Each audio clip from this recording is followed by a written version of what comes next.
Hi everyone, I'm Shane McCarthy from the 2019 Lake County Captains, and today I will be reading The Three Little Pigs.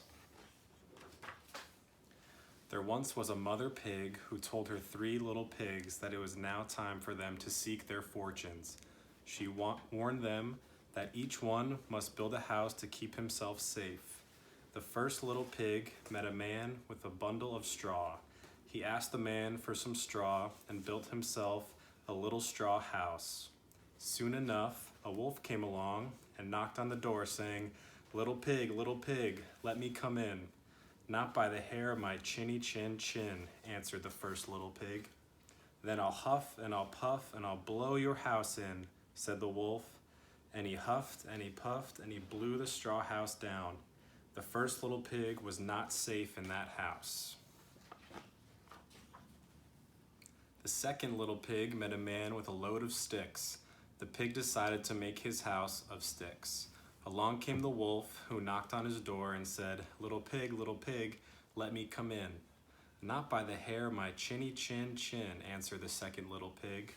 "Then I'll huff and I'll puff and I'll blow your house in." And the wolf huffed and he puffed and he huffed and he puffed again and he blew the stick house down. The second little pig was not safe in his house either. The third little pig met a man with a load of bricks. He asked for some bricks, but built a sturdy little house. Soon the big bad wolf came knocking at his door saying, little pig, let me come in." "Not by the hair of my chinny chin chin," said the third little pig.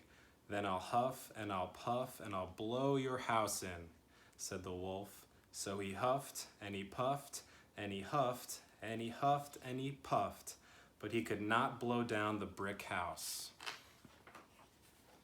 When he saw that the house was still standing, the wolf gave up all of his huffing and puffing. He sat down for a while and wondered how he could get his paws on that little plump pig, because he dearly wanted a plump pig for his dinner. Then he had an idea. "Dear pig," he called, "come with me to Farmer Smith's turnip field. I happen to know that it is full of nice turnips. I will come for you tomorrow at 6 o'clock. "All right," agrees the little pig. But the clever pig got up at 5 o'clock, went to Farmer Smith's, and gathered all the turnips he could carry. He was back home by 6 when the wolf arrived. The wolf was very angry when he discovered that he had been tricked, but he did not show it. Instead, he said politely, "Friend pig, I know a lovely apple tree just up the hill. Its branches are heavy with ripe and delicious apples. I will come for you at 5 o'clock tomorrow. You must wait for me."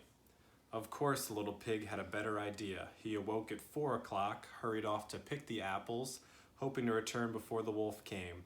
But at this time, he had to climb a tree, and it was not so easy to climb back down. When the wolf arrived at the little pig's house, he was very angry to discover that he had been tricked once again. He decided to go to the apple tree anyway. The wolf was delighted to find that the little pig was still there, struggling to get down. "Good morning, pig," said the wolf, licking his chops. "I am pleased to find you here. Tell me, are the apples as delicious as I said?" "Let me throw you one," answered the pig, and he threw it as far down the hill as he could. When the wolf ran to get it, the pig managed to climb down and trotted home as fast as his little legs would carry him.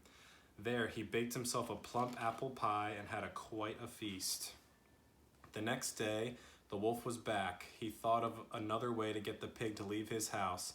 "Charming pig," he called, "won't you come with me to this fair this afternoon?" "Oh, I love fairs," said the pig. "What time will you stop by?" 3 o'clock sharp," said the wolf. The little pig slipped out early and went to the fair by himself. He had a wonderful time there. He admired the flowers, ate some cotton candy, and bought a nice barrel for his rainwater. On the way home with his new barrel, the pig saw the wolf coming along the road to meet him. The pig climbed inside the barrel to hide, and it began to roll. It rolled right down the hill. The sight of the rolling barrel frightened the wolf so much that he turned and ran straight home. The wolf came to the little pig's house later that day and told him how frightened he had been by the strange thing he had seen. The little pig laughed and said it had only been a barrel and the pig himself had been inside it.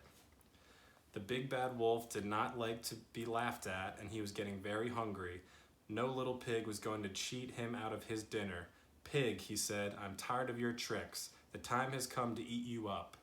Because he could not huff and puff and blow that sturdy house down, the wicked wolf climbed onto the roof of the little pig's brick house. He shouted down the chimney, little pig, I'm coming in." When he heard this, the little pig hung a big pot of water over the fire.